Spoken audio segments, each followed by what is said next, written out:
The cargo ship drifted toward the massive trade station like a small fish approaching a whale. Taeyang sat in the captain's chair, watching the metal structure grow larger on his screen. His fingers drummed against the armrest while his co-pilot G1 ran through the docking checklist.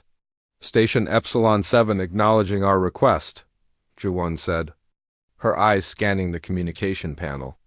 "They're assigning us Bay 17? Taeyang nodded. This was their third run to the neutral zone, carrying medical supplies and basic equipment to the outer colonies. The pay was good and the route was usually safe. Usually, the docking procedure went smoothly. Taeyang stretched his arms above his head as the ship settled into its berth. He had been sitting for 6 hours straight, and his back complained about it. Ji-won was already unbuckling her harness, eager to grab some real food from the station's market district. "I'll handle the cargo manifest," Taeyang said. "You go eat something that isn't reconstituted protein paste." Ji-won grinned. "You're the best captain ever." Taeyang made his way to the cargo bay, pulling on his vest. The thing was heavy, reinforced with basic plating that could stop small arms fire or absorb minor impacts. Old habit from his Marine days. Most civilian haulers didn't bother with protection, but Taeyang had seen enough trouble to know better. The cargo bay door hissed open. Standing on the loading dock were 5 figures that definitely weren't station workers. They stood nearly 7 feet tall, covered in dark green scales that reflected the harsh dock lighting. Their eyes were yellow with vertical slits, and their mouths were full of sharp teeth. Skrell, Taeyang had heard about them, but never met one in person. The largest Skrell stepped forward. Its voice came out in a hissing growl, but the translation device on its belt converted the words to standard galactic common. "Human vessel. Your cargo now belongs to the Skrell Empire. You will transfer all goods immediately." Taeyang raised an eyebrow. He had dealt with pirates before, but these weren't pirates. These were official enforcers, judging by the military markings on their armor. This was something else entirely. "I don't think that's how trade agreements work," Taeyang said calmly. "This cargo is contracted to the medical facility on Outpost Zeta 9. People are waiting for these supplies." The Skrell's head tilted to one side. Its tongue flicked out, tasting the air. "You misunderstand. This is not a negotiation. The Skrell Empire takes what it requires. Other species comply or face consequences." Around the dock, other beings were watching. Taeyang spotted a group of insectoid creatures backing away slowly, their antennae twitching nervously.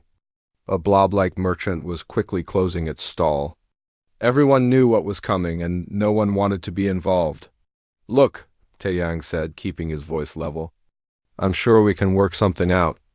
Maybe I can contact my company, see about a partial tribute or tribute."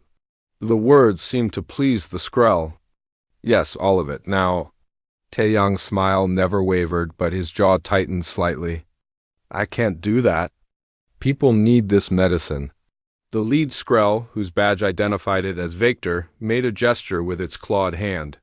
One of the other Skrell raised a weapon that glowed with blue energy. The plasma rifle hummed as it charged. "Last chance, human. Your species is new to galactic space. You do not understand the order of things. The Skrell Empire has ruled for 3,000 years. We have conquered 47 species.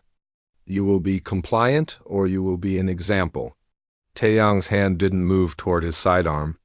He just stood there, that calm smile still on his face. His old drill instructor used to say that staying calm was half the battle. The other half was being too stubborn to quit. "I'm going to have to decline your offer," Taeyang said. Victor's eyes narrowed. "Kill him." The plasma bolt hit Taeyang square in the chest. The impact threw him backward 3 feet. He slammed into a cargo container and slid to the ground. Smoke rose from the burned hole in his vest, and the smell of melted synthetic material filled the air. The Skrell lowered their weapons, satisfied. Across the dock, witnesses turned away. Another species had learned the hard way not to challenge the Empire. Then Taeyang started laughing. It began as a chuckle, then grew into full-bodied laughter. He grabbed the cargo container and pulled himself to his feet. His hand brushed against the burn mark on his vest, and he winced, but the laughter didn't stop. "Oh man," Taeyang said between laughs, "that actually hurt. Not gonna lie, that stung pretty bad." The Skrull stared. Victor's mouth opened slightly, showing rows of teeth in what might have been confusion or shock. You should be dead," Victor said. "That weapon kills instantly. I have seen it vaporize beings larger than you." Taeyang looked down at his chest. The vest had taken most of the hit, but the skin underneath was definitely burned. Second degree at least. He'd need to get G1 to patch that up. Still, he'd had worse during training exercises back on Earth. "Yeah, well," Taeyang said, his laughter finally subsiding into a grin. "I'm going to need a new vest now. These things aren't cheap, you know?" He took a step forward. The Skrull actually took a step back. "Here's the thing," Taeyang continued, his voice still friendly but his eyes hard. "Where I come from, we've got these animals called bears. Big, furry things with claws that can rip a person apart. We've got lions, tigers, sharks, crocodiles, and an entire continent called Australia, where basically everything is trying to kill you. We evolved dodging predators and hunting things that could hunt us back." Another step forward. The Skrull soldiers raised their weapons again, but they looked uncertain now. "Your plasma bolt? That's a solid try. Good power, nice range. But back home, we've survived getting shot, stabbed, burned, frozen, and falling from heights that should turn us into paste.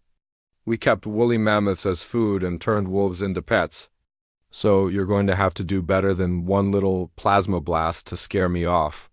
Alarms began wailing across the station. Security was finally responding. Taeyang heard Guwon's voice over his communicator, shouting questions about what was happening.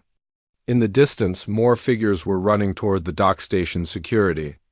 Other humans from nearby ships, and what looked like some kind of Galactic Council observers. Victor's clawed hand reached for a device on his belt.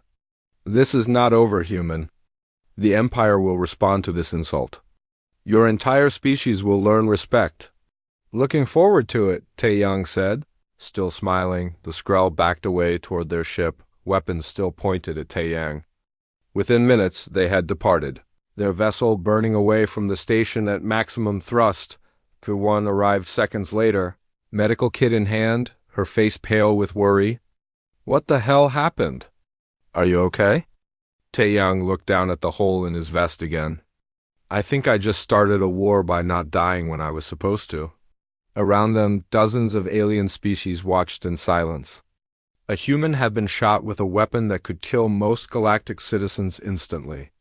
He had laughed, gotten up, and walked toward his attackers. Word of this would spread across every trade route and communication network in known space. The galaxy was about to learn something new about humans. They were tougher than they looked, stubborn beyond reason, and apparently thought getting shot was funny. Taeyang pressed a hand to his burned chest and winced. "Also, I'm definitely going to need that medical kit." The video played on every screen across 50 star systems. Taeyang getting shot, Taeyang laughing, Taeyang walking toward armed Skrull soldiers like he was taking a casual stroll. The clip had been watched 8 billion times in 3 days.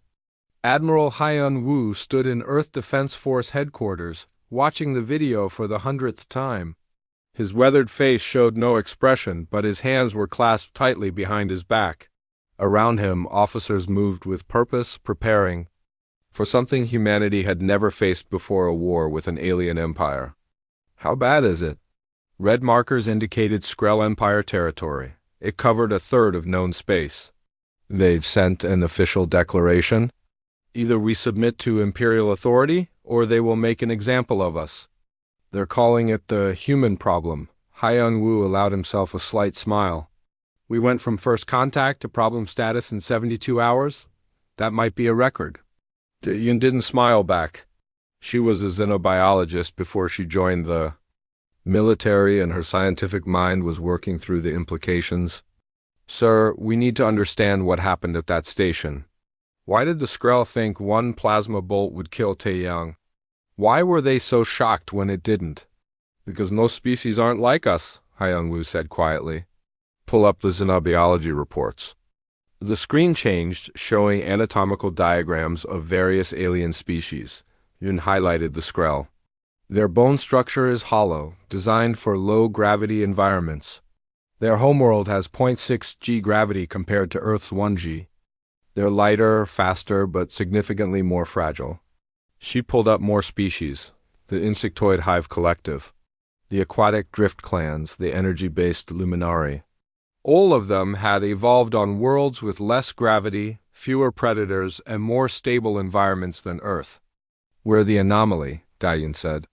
Earth is what they classify as a Class 12 death world: high gravity, dangerous wildlife, extreme weather patterns, and an atmosphere that's actually toxic to several species we've met. We evolved in a pressure cooker, and it made us durable. A communication alert interrupted them. The Skrell Empire's first attack had begun. 3 mining colonies in the outer territories. 20,000 Skrell soldiers hitting settlements with a combined human population of 400. "Get me Bonhua," Hyenwu ordered. The screen shifted to show a woman in combat armor, crouching behind a barrier while explosions bloomed in the background. Special Operations Lieutenant Bonhua had been running training exercises at the largest colony when the attack began. Now she was in command of the defense. "Admiral," she said calmly, despite the chaos around her. "We've got incoming on all sides. They're using hover tanks and aerial bombardment. Classic overwhelming force tactics. Status of your forces?" 22 soldiers, 6 of them injured. Against approximately 10,000 Skrell. They seem to think this will be quick. Hyen Wu could hear the edge in her voice. "Not fear anticipation. What do you need?" "Permission to engage fully, sir. No holding back." "Granted." "Show them what Earth teaches its soldiers." Bunhan's smile was sharp, with pleasure. The next 18 hours were recorded by dozens of sources. Helmet cameras, satellite surveillance, Skrell combat footage. Later, military academies across the galaxy would study the battle as a textbook. Example of what happens when superior numbers meet superior tenacity. The Skrell advanced in traditional formation, expecting the humans to retreat or surrender. Instead, Bonhua's team charged. Not away from danger, but toward it. A Skrell commander named Vexilon led the assault on the western perimeter. He had fought in 12 campaigns, conquered 6 species, and never experienced defeat. He watched through his tactical display as human soldiers took plasma fire that should have killed them, stumbled, and kept advancing. 1 human took 3 hits. The third one burned through his shoulder armor. He dropped his rifle, pulled out a sidearm with his remaining good arm, and kept firing. He was screaming something. The translator couldn't make sense of it at first, then finally rendered it. "Is that all you've got?" Vexilon ordered his soldiers to concentrate fire. 10 plasma rifles focused on a single human. The human's armor melted. His skin burned. He fell to one knee. Then he threw a grenade. The explosion scattered Vexilon's squad. Before they could regroup, the human was back on his feet, charging forward with a combat knife. His burned skin was visible through the holes in his armor, but he was still moving, still fighting. "What are they?" One of Vexilon's soldiers whispered over the comm. Vexilon had no answer. Across the colony, similar scenes played out. Humans taking damage that would incapacitate or kill most galactic soldiers, then continuing to fight. They adapted quickly, learning the Skrell tactics and countering them. When the Skrell used artillery, the humans went underground. When the Skrell advanced in formation, the humans broke into small teams and attacked from unexpected angles. Bonhua led her team directly into the command center the Skrell had established. She had been shot twice, had a broken rib from an explosion, and was still moving faster than the Skrell could react. Her team breached the center in 40 seconds. The Skrell commander inside tried to surrender, but Bonhua had already disarmed him. "Tell your empire," she said, her voice cold and precise, "that Earth doesn't surrender. We evolved on a world that tried to kill us every single day. You're just another predator. And we're very good at dealing with predators." By the time reinforcements arrived from Earth, the battle was over. 3 colonies defended successfully. Skrell casualties numbered over 4,000. Human casualties, 23 wounded, 2. dead from artillery strikes that had vaporized them completely before they could react. The numbers didn't make sense to the Skrell. They had overwhelming superiority in firepower and numbers. They should have won easily. Instead, they had been beaten back by a force 50 times smaller than their own, Warlord Krethix, Supreme Commander of all Skrell forces, watched the battle recordings in his command ship. He watched humans take hits and keep fighting. He watched them actually laugh when wounded. He watched them charge into certain death and somehow survive. What kind of species advances while bleeding? He asked his advisors, but no one had an answer. Dayan, back on Earth, was compiling her report. She had interviewed the wounded human soldiers. Every single one of them had the same story. Pain was temporary. The mission was what mattered. Several had compared the plasma burns to injuries they'd received during training or sports back on Earth. One soldier had broken 3 ribs in a rugby game as a teenager. Another had survived a car crash that should have killed her. A third had grown up rock climbing and had fallen dozens of times. They all shared one thing in common. Earth had prepared them for pain in ways the Skrell could never understand. "We need to end this war," Dayan told Hyunwoo. "Not because we'll lose, because we might win too completely. If we crush the Skrell Empire, what will the other species think of us?" Hyunwoo looked at the casualty reports. Thousands of Skrell dead. 25 humans wounded or killed. The math was terrifying. "We didn't want this war?" "No," Yu agreed. "But now the galaxy is watching." They saw Taeyang laugh after being shot. "Now they're seeing us win battles we shouldn't be able to win." "We're scaring everyone, sir, not just the Skrell." Across the galaxy, diplomatic channels were flooding with messages. The other species wanted to know about humans. How durable were they? How aggressive? What were their intentions? Some were already discussing defensive alliances in case Earth turned hostile. In his hospital bed on the mining colony, one of Bonwa's wounded soldiers was being interviewed by a galactic news service. The reporter, a floating jellyfish-like creature, asked him why he kept fighting after being shot. The soldier, a young man named Taemin, shrugged his one working shoulder. "My dad always said, if you're going through hell, keep going. Getting shot hurt like hell. So I figured I should keep going until I was through it." The reporter's translator struggled with the idiom. Finally it asked, "Do all humans think this way?" Taemin thought about it. "Pretty much, yeah. We're kind of stubborn like that." The interview went viral. 3 billion views in 6 hours.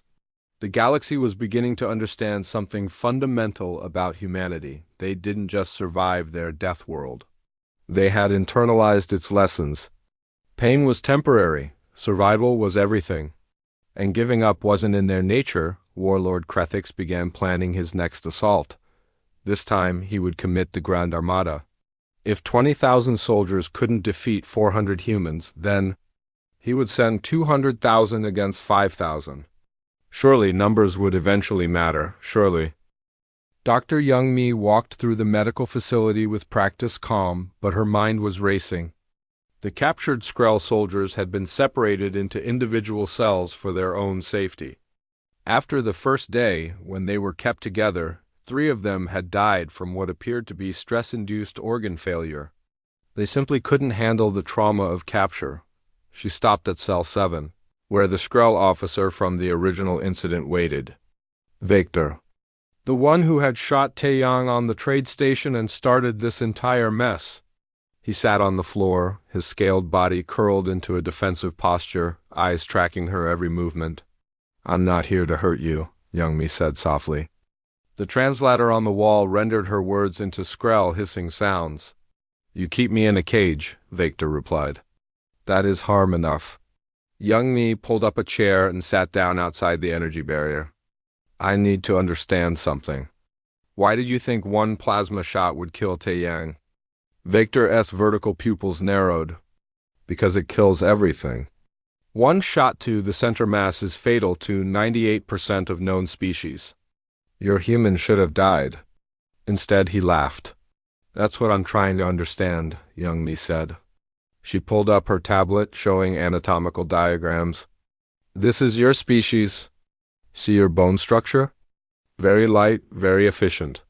Your organs are compact, designed for maximum efficiency with minimum resources. You evolved on a world with low gravity and few predators. Victor's tongue flicked out. We are perfectly designed. For your world, yes, young Mi agreed. But this is a human. She showed him the comparison. Our bones are much denser.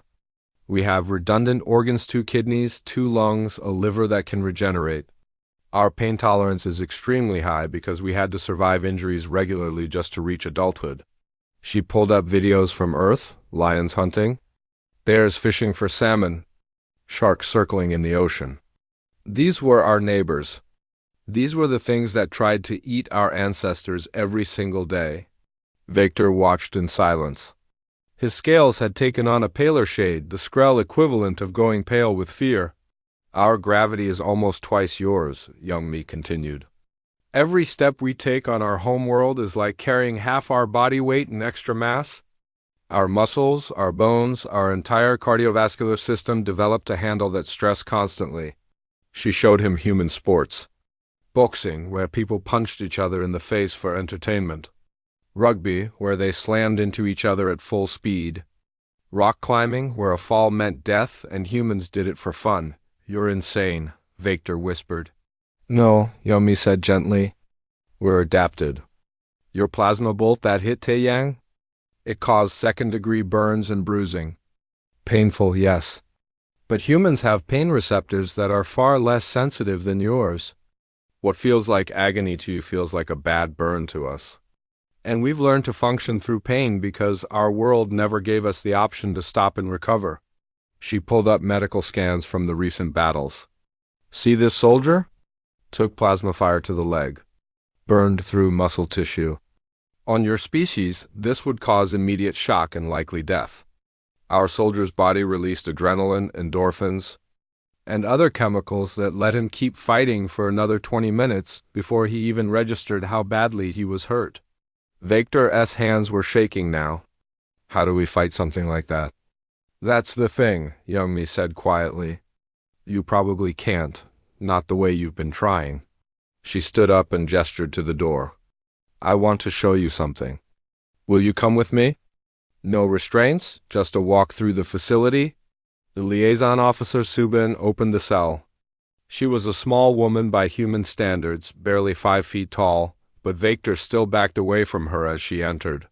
She smiled at him, just a friendly gesture, but his eyes widened at the sight of her teeth. Predator teeth, he muttered. Omnivore teeth, Subin corrected. We can eat plants or meat. Flexible diet meant we could survive when food was scarce. Come on, the doctor wants to show you something educational. They walked through the medical wing. Other Skrell prisoners watched from their cells. Some hissed warnings to Victor. Others simply stared at the humans passing by.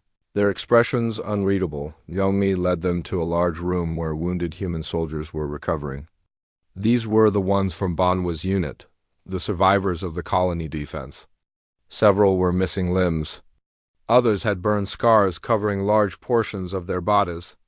One young man was in a full body cast. They were playing cards. Victor stopped in the doorway. They're laughing. That's Taemin, Youngmi said, pointing to the soldier in the body cast.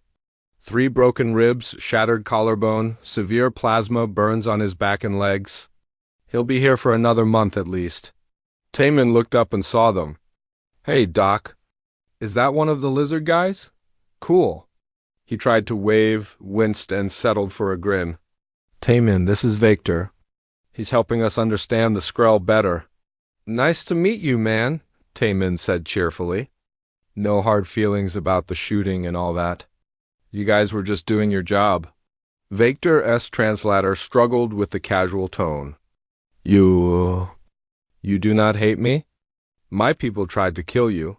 Taemin shrugged his good shoulder. Yeah, well, that's war, right? Besides, I've had worse injuries playing football in high school.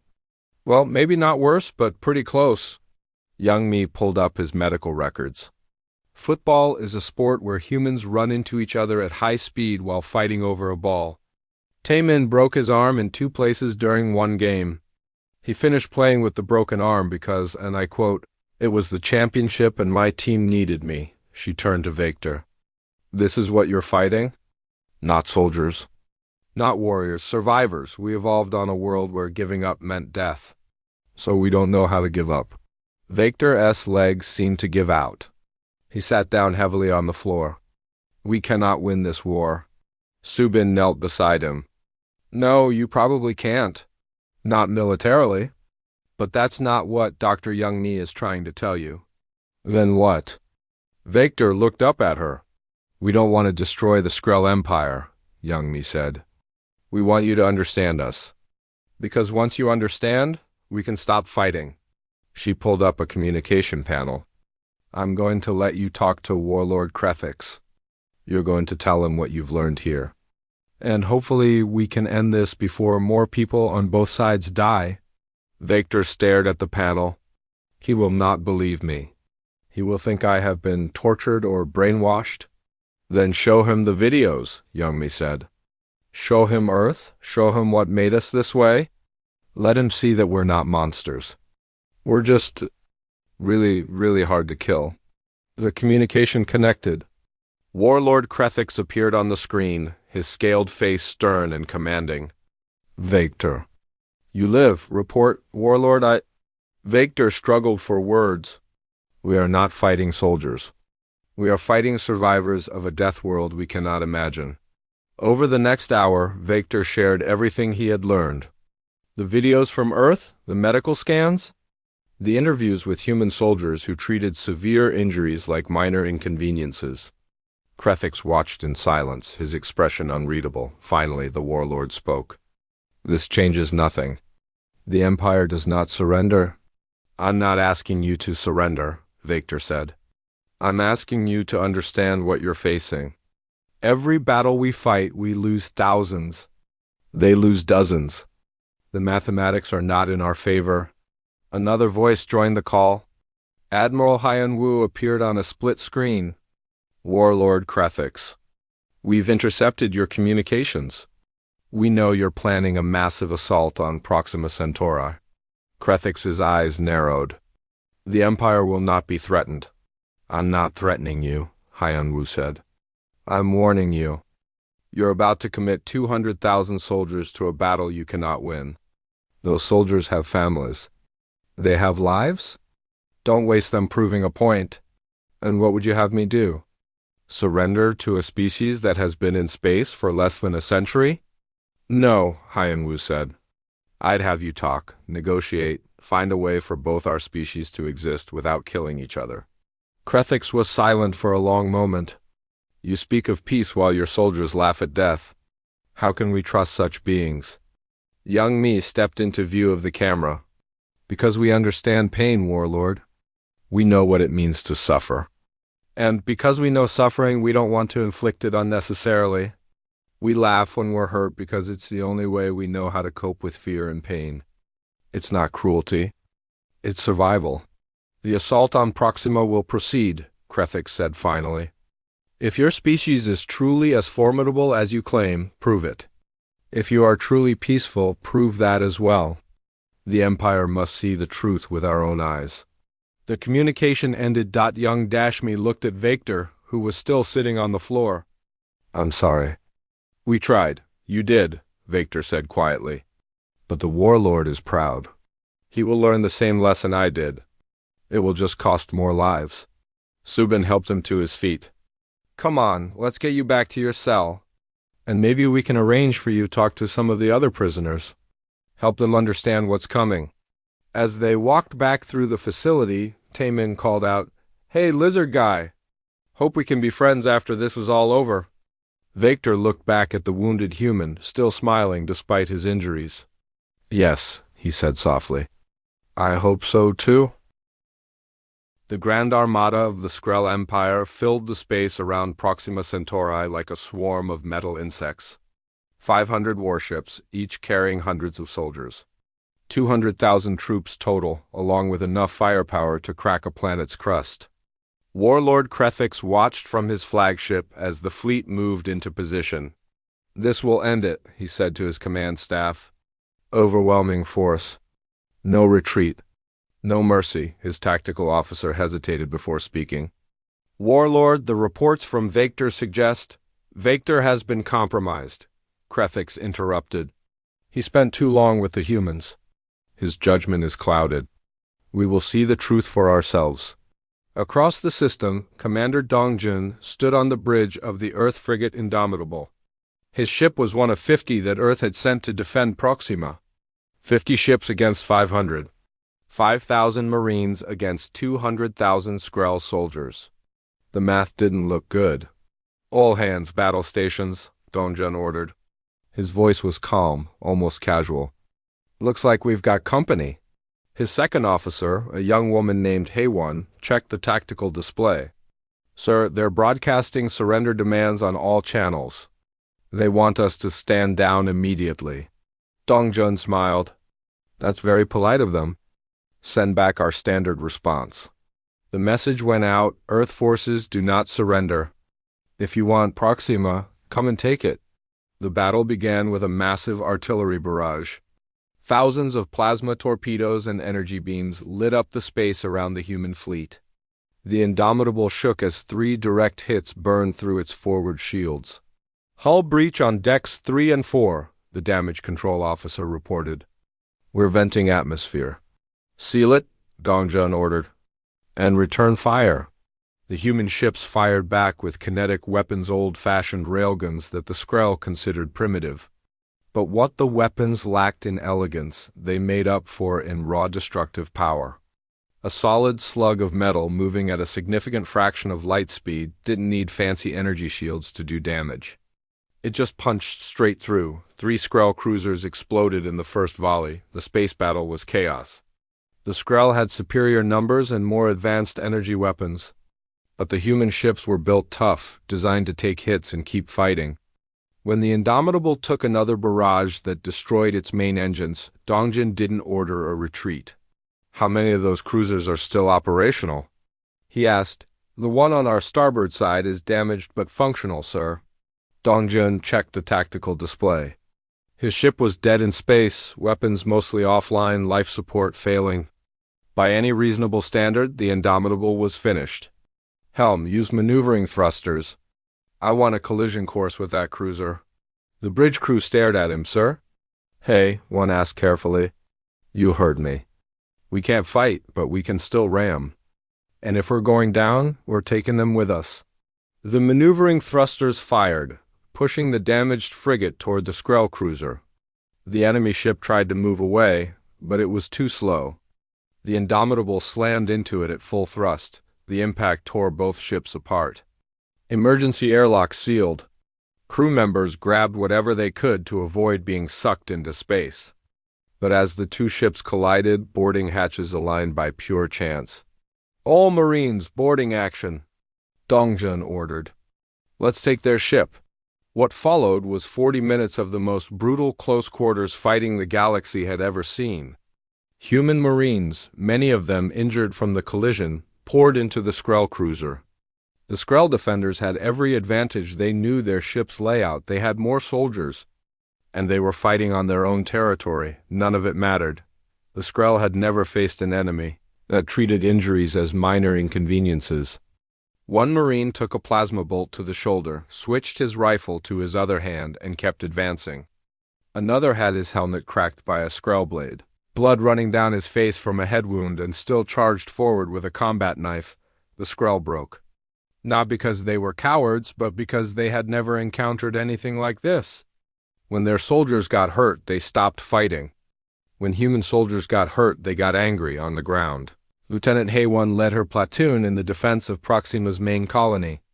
2,000 Skrell soldiers were advancing on her position. She had 43 Marines. Standard dispersal pattern, she ordered. Make them work for every meter. The Skrell advanced in tight formation, plasma weapons firing in coordinated volleys. It was textbook military doctrine, overwhelming firepower in a concentrated area. One's Marines scattered, using the colony's buildings and terrain for cover. Remember your training, Haewon said over the comm. They shoot to kill because that's all they know. We shoot to win. The first Skrell wave hit the outer defenses. Marines fired from cover, fell back, fired again. Every retreat was controlled, every position abandoned only after inflicting maximum casualties. The Skrull thought they were winning, the humans were retreating. After all, then, High One sprang the trap. The retreating Marines had led the Skrull into a kill zone. Explosives planted earlier detonated simultaneously. Crossfire from 3 directions caught the Skrull in a deadly triangle. The tight formation that had been their strength became their weakness. 50 Skrull soldiers died in the first 10 seconds. The survivors tried to retreat, but Hay-One ordered the charge. Her Marines, many of them wounded, some limping, others with makeshift bandages over injuries, charged into the confused Skrull forces. The Skrull commanders couldn't understand it. These humans should have been falling back, treating their wounded, reorganizing. Instead, they were attacking. Wounded soldiers shouldn't be able to fight. But the humans were doing exactly that. Across the battlefield, cameras captured everything. Galactic observers from a dozen species watched in real time. They saw human soldiers take hits that would kill their own people. They saw those same soldiers actually laugh before returning fire. One clip went viral across the galaxy. Taeyang, the cargo hauler from the original incident, had rejoined the Marines for the battle. He took 3 plasma hits in quick succession. His armor melted. His skin burned. He stumbled, caught himself against a wall, looked at the Skrull soldiers who had shot him, and started laughing. "Is that all you've got?" he shouted, his voice raw with pain and adrenaline. "My grandmother hits harder than that." The Skrull soldiers who had shot him turned and ran. The phrase, "the laughing devils of Proxima," was born in that moment. It spread through Skrull communications like wildfire. Soldiers who had never met humans were terrified of them. The psychological warfare was unintentional but devastating. Warlord Krethix watched the battle, reports with growing horror. His forces outnumbered the humans 40-1. They had superior weapons and tactical positions, and they were losing 15,000 Skrull soldiers dead, 3,000 wounded so badly they would never fight again. The human casualties, 300 wounded, 48 dead, most from artillery strikes that had vaporized them before they could react. "Withdraw," Krethix ordered. "Sound the retreat." His tactical officer stared at him. "Warlord? Withdraw." Krethix's voice was sharp. "We cannot win this. Victor was right. We are not fighting soldiers. We are fighting something else entirely." The Skrull fleet began pulling back. On the ground, Skrull soldiers retreated in disorder, some throwing down their weapons in panic. They had broken not from casualties, but from fear of an enemy that wouldn't stop, wouldn't quit, wouldn't acknowledge when they should be dead. Hay-One stood in the ruins of the colony's central plaza, surrounded by her Marines. Most of them were injured. All of them were exhausted. But when the order came to pursue the retreating Skrull, several took a step forward before Hay-One stopped them. "Let them go," she said quietly. "They've learned their lesson." In orbit, Dongjun sat in what remained of the Skrull cruiser's bridge. His Marines had captured it intact. 14 humans against 50 Skrull defenders. The humans had won, though at a cost, 5 dead, 9 wounded. The surviving Skrull were in shock. "Send a message to Earth Command," Dongjun ordered. "The Proxima system is secure. The Grand Armada is in retreat." He looked at the tactical display, showing the Skrull fleet fleeing at maximum speed. "And someone get me a medic? I think I broke a rib during the ramming." His second officer laughed, that same inappropriate laughter that terrified the Skrull.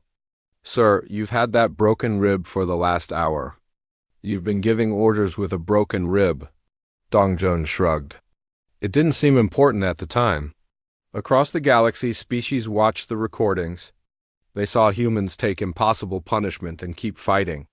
They saw the Skrull Empire, the most powerful military force in known space retreat in disorder, from a force 40 times smaller, and they heard the laughter. That strange, terrifying human laughter in the face of death and pain. A new phrase entered galactic common language: never fight a human on their terms. Because their terms include taking damage that would kill you and finding it funny. Warlord Krethix sat alone in his quarters, watching the battle footage. He paused on the image of Taeyang laughing after being shot, the same human who had started this entire war by not dying when he should have. What have we done? Krethix whispered to the empty room. He opened a secure channel to Earth Command. It was time to talk. 6 months after the Battle of Proxima, Geneva hosted the most important gathering in human history. Representatives from 47 species filled the conference hall, with Earth and the Skrell Empire at the center of negotiations.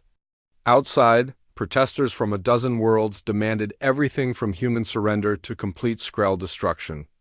Inside, calmer voices worked toward peace. Dr. Young Mi had become something of a celebrity across the galaxy. Her research paper, Understanding Death World Species, a biological analysis of human resilience, was required reading in every diplomatic academy.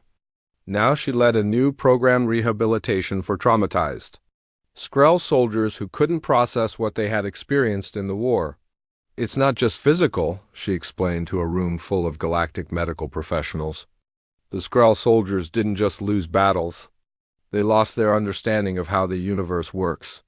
Imagine training your entire life to be a warrior, then discovering that your enemy considers your best weapons to be minor inconveniences. In a small cafe near the conference center, Taeyang sat across from Victor. The Skrell officer had been released from captivity 3 months earlier and had volunteered to serve as a cultural liaison. The two of them had become unlikely friends. I still have nightmares, Victor admitted, sipping a drink specially formulated for Skrell biology. I see you laughing after I shot you. In my dreams, I shoot you again and again, and you just keep laughing. Taeyang rubbed his chest where a faint scar remained. I have nightmares too. About the colony defenses. About the Marines who didn't make it home. Laughing doesn't mean we don't feel pain, you know. It just means we've learned to push through it. That's what I'm trying to explain to my people, Victor said. But it's difficult. How do you explain to a species that evolved without significant predators that some beings grow up surrounded by things that want to eat them? Taeyang pulled up his tablet, showing images from Earth. We've started a cultural exchange program. Skrell students visiting Earth, human students visiting your homeworld. Maybe understanding will come easier to the younger generation. Or it will traumatize them, Victor said dryly. We had to evacuate the first group of Skrell students from Earth after one of them saw a documentary about sharks. She had a complete nervous breakdown. Yeah.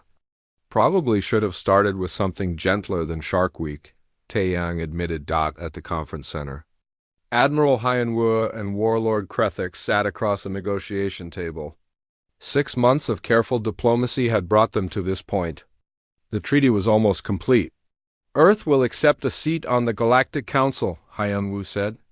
But only if we can serve as peacekeepers, not conquerors. Our military will be available to defend any member species from external threats. Krethix's scales showed a pattern of resigned acceptance. The other species will agree. They fear you more than they feared us. At least with the Skrell, they knew what to expect. With humans ... double quotes he trailed off. We're not monsters, Hyanwu said quietly. We're just survivors. That's what makes you terrifying, Krethix replied. Monsters can be understood, predicted, defended against. But survivors? Survivors adapt. They persist. They do whatever it takes. How do you defend against that? Ambassador Ji-Hai, Earth's chief diplomat, entered the room with a datapad. The other species have submitted their final requests. They want a classification system for worlds based on evolutionary pressure. They want to know if there are other death worlds out there producing species like humans. Are there? Krethix asked. We've identified 3 Class 10 or higher worlds with sentient life, Jai said. None quite as extreme as Earth, but close. We're already reaching out to them for potential alliance. Krethix made a sound that might have been a laugh or a sob. So there will be more of you. Probably, Hyanwu said. But we all have the same goal: survival. Maybe together we can make the galaxy safer for everyone. In another part of the building, Yoon presented her final research to a packed auditorium. Her work had transformed from preventing war to building understanding. The screens behind her showed side-by-side comparisons of human and Skrell biology, psychology, and cultural development. The key difference, she explained, is not strength or technology. It's perspective. The Skrell evolved to avoid pain at all costs because pain meant death. Humans evolved to function through pain because stopping meant death. Neither approach is wrong, they're just different responses to different evolutionary pressures. A representative from the insectoid hive collective raised a claw. But how do we coexist with a species that finds our most powerful weapons amusing? By recognizing that amusement isn't the same as contempt, Dayin replied. When Taeyang laughed after being shot, he wasn't mocking the Skrell. He was processing fear and pain through a biological response his species developed over millions of years. It's no different from how the hive collective releases calming pheromones during stress, or how the drift clans change color when frightened. She pulled up a new slide showing human children playing. We teach our young to handle pain early. They fall, they scrape their knees, they cry, and then we tell them to get back up and try again. It seems cruel to species that protect their young from all harm. But for humans, it's survival training. Earth doesn't give second chances. The presentation ended with a video that had been carefully edited for galactic audiences. It showed humans helping injured Skrell soldiers during the war. Humans sharing their medical supplies. Humans treating enemy wounded with the same care they gave their own. We know pain, Diyun concluded. And because we know it so well, we try not to inflict it unnecessarily. That's the real lesson here. The species that laughs at death is also the species that values life most deeply. The signing ceremony happened on a sunny afternoon in Geneva. Representatives from all 47 galactic species gathered. The treaty had a simple name, the Proxima Accords. Key provisions included Earth's admission to the Galactic Council as a full member. Human military forces designated as primary peacekeepers, a cultural exchange program between all species. Classification of worlds by evolutionary pressure. Protection for developing species on death worlds. Mutual defense Agrimention Wu and Krethix signed first, their signatures marking the end of the war. Then came the others, one by one. When it was done, Krethix stood and addressed the assembly. 6 months ago, we thought we knew the order of the universe. We thought strength meant size and numbers. We thought advanced weapons were the key to victory. Then we met humanity and they taught us a different lesson. He paused, his translator working to render his words properly. They taught us that true strength isn't avoiding pain, it's enduring it. That victory isn't about superior firepower, it's about superior will. We learned these lessons the hard way, and thousands of my people died in the learning. Krethix turned to Hyan Wu. But they also taught us mercy. When they had defeated us, when they could have destroyed the Skrell Empire completely, they chose peace. That is the real measure of their strength. The assembly applauded each species in their own way. The hive collective clicked their mandibles. The drift clans changed color in waves. The Skrell tapped their claws in rhythm. Outside the hall, Taeyang watched on a public screen with a gathering crowd of humans and aliens. Someone in the crowd asked him the question that had become famous across the galaxy. Is it true you really laughed when you got shot? Taeyang smiled. Yeah, I did. Not because I'm brave or crazy. Just because that's what my body does when I'm scared and in pain. It's a coping mechanism, nothing more. But it terrified an entire empire, another voice said. That wasn't the goal, Taeyang replied. I just wanted to keep my cargo and do my job. Everything else kind of spiraled from there. Victor, standing beside him, added his own perspective. The Skrell Empire ruled for 3,000 years because we had never met anything stronger than us. Then we met humans and we discovered that strength comes in forms we never imagined. You didn't conquer us with superior weapons. You defeated us with superior endurance. So what now? Someone asked. Taeyang and Victor looked at each other, then back at the crowd.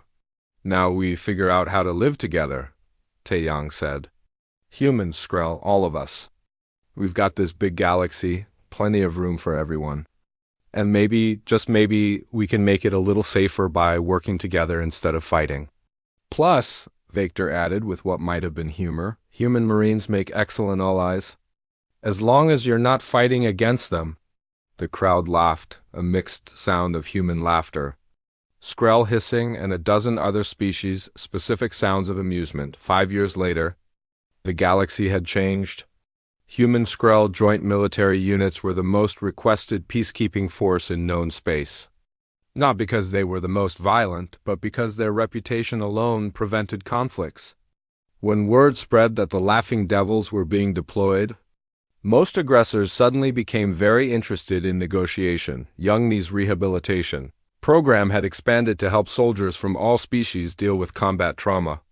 Taeyang had returned to cargo hauling but found himself frequently invited to speak at military academies about the psychology of survival. Victor served as the Skrell Empire's ambassador to Earth, where he had developed a taste for coffee despite it being mildly toxic to his species.